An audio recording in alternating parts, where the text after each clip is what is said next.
Part 1 आणि 2 मध्ये आपण बघितलं की सकाळी आम्ही कशा प्रकारे पालखी उचललेली आणि दत्त मंदिरात येऊन महाप्रसाद घेऊन नाचवलेली। आता आम्ही पालखी पुढच्या वाडीच्या ताब्यात देणार होता, तर त्या दरम्यान कशी धमाल केलेली तर तोच प्रवास तुमका दाखवतोय। तर लहानांपासून मोठ्यांपर्यंत सर्वजण ढोल ताशांच्या गजरात निशाणा नाचवत पालखी घेऊन घरोघरी जात होते।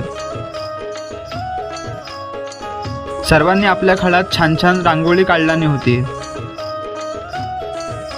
सगळेजण एकमेकांचा प्रेमान आपुलकीन स्वागत करीत होते। एका घरात मऊ मऊ लुसलुशीत एकदम चविष्ट मोदक होते। सर्वांनी त्यावर मनोसक्त ताव मारलानी। बाजूकच एक एकदम गोंडस आणि क्यूट असा लहानसा वासरू होता।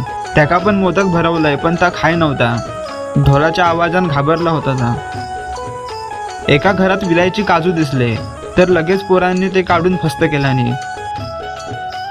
ढोल ताशांचा नाद करीत करीत एक एक घर करीत आम्ही पुढे पुढे निघाला होता। असे रीतिरिवाज बघून लक्षात येता की कोकण फक्त निसर्गानंच नाही तर संस्कृतीन पण तेवढाच समृद्ध आहे।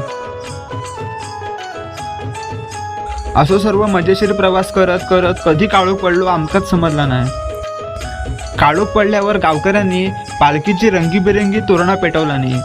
तोरणांच्या प्रकाशात पालखी एकदम उजळून निघाली होती। मग तिकडची घरा घेऊन जंगल लागला, त्यात काळोख पण लय पडलेलो। पायवाटेतनं रस्तो तुडवत आमची मिरवणूक निघाली पुढच्या घराकडे।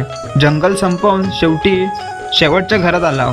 आता इकडे पुढच्या वाडीतली माणसं पण जमली होती। त्यांच्या गावकऱ्यांनी सर्व सामान चेक करून घेतलानी आणि आम्ही सर्व हिशोब अध्यक्षांकडे जमा करून पालखी पुढच्या वाडीच्या ताब्यात दिलेली।